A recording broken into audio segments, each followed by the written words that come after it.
many of you at home have children who play video games, or indeed play them yourselves. But did you know there are professional gaming leagues with dedicated fans, sponsors and teams, just like traditional sports?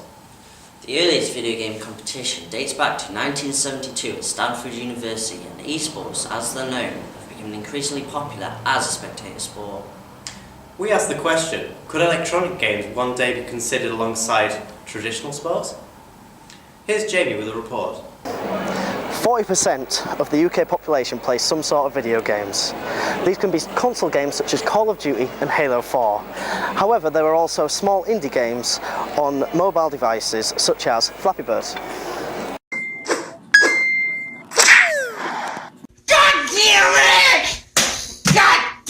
With video games having such a wide variety of genres, it's no wonder why they're becoming so popular. Sometimes. He's coming around to you, this thing. Coming to A. Oh! Oh! Suck that one. No! Oh, go! No! Do you think at any point someone would realize now that we're not human? Gavin, move your legs so we can get the hell out of here. Okay. Oh, can we get in here and then walk to the left? Maybe. Oh, look at that, my boy. There we go. There we go. Gotta get through here somehow. Can we just like wreck the joint? Yeah, put your leg up here, Michael. That's it. To the vast majority of us, video games are used for leisure. We use them to kill some time, to play with friends. However, what if you were that good at a video game, you could play it for a living? Well, this is where we come into the pro gaming scene. Captain, because they're doing a delayed invade, they may have guessed wrong. They've guessed wrong and they're going to walk around the corner and they've gone, oh, China are here. Hold on a minute, you guys are meant to be on our buff. And now it might well be a smite fight. Who's going to get it? It is going to be Insect. Can he get away? He gets the exhaust down, but Messiah's going to come around the backside. Will it go towards him or will he be prey? He pops the barrier and the flash, and it looks like they've hit and run successfully. Ambition comes down, puts the slow card on Messiah, and all of Korea back away from that one. A great invade. And they just come back and go back into the lead, and right now SB in full control, and you can see Apathy pushing this left hand side. There's one. Can he find the second? Not gonna happen. Got taken down. Luckily those Saints should be there to clean that one up. Nicely done, pre-firing as many corners as he possibly can, but Complexity now in the last 1 minute 30, they need to just try and pick things up. At first glance, these video games can seem like simple or trivial things that can be picked up and played by anybody. And of course, you'd be right. But there's much more than that to it. As a player becomes more accustomed to a game, not only do their personal skills improve, but they begin to understand how it works and how their opponents work, and they can take this and put it to their advantage. Large competitions such as the League of Legends competitive series, Intel Extreme Masters World Championships, DreamHack and Electronic Sports World Cup are just some of the most well-known mediums in which teams of players can make money. They can make this money from large prize pools available to the winners and sometimes runners-up, but they also make money from sponsors. The sponsors usually are manufacturers of gaming gear which pay the players to wear their gear at competitive events. Another way players can earn money is through Twitch. Twitch is a global site where you can stream content to the world from your PC. People log on and watch their favourite gaming idols play on this platform. Twitch pays $2 per 1,000 viewers to anybody who streams content with adverts included on Twitch. Pro player, the odd one, earns around $60 per hour when he streams on Twitch.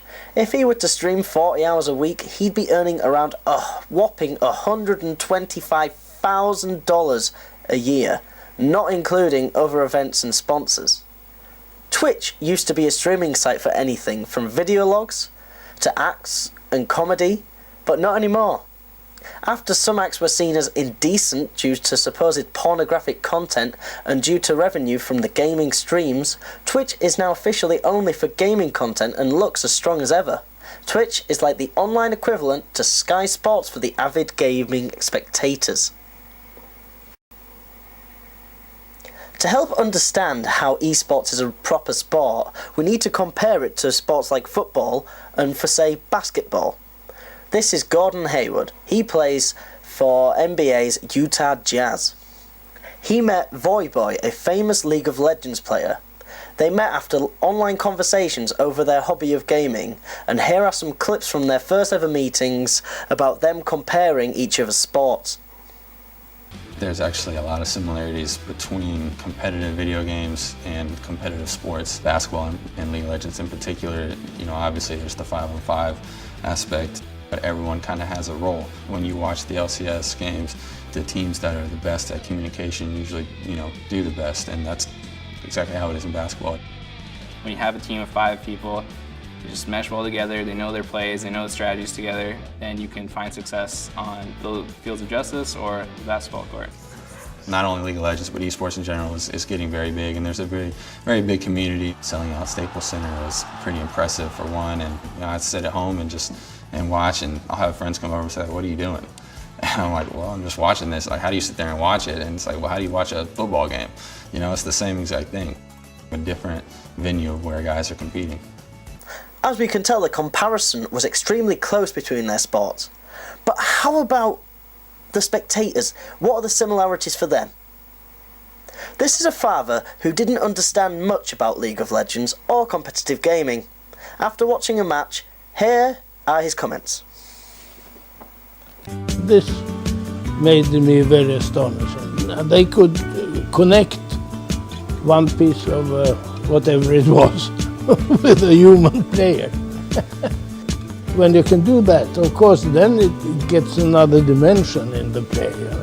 Quickly, Evo Genius is on the last stand. The shockwave once again used. Crepo gets melted, and Ninjas in Pajamas get themselves a second victory over Evo Geniuses. Thank you for watching our report on eSports. I'm Jamie Jackson. Stay classy, Sheffield. Gonna find my baby, gonna hold her tight, gonna grab some afternoon delight. My motto's always been, when it's right, why wait until the middle of a cold, dark night? When everything's a little clearer in the light of day. And we know the night is always gonna be here anyway.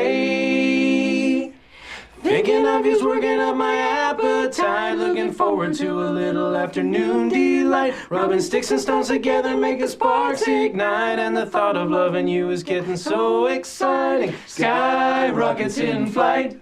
Woo! Afternoon delight. Whoop. You guys have it, I think.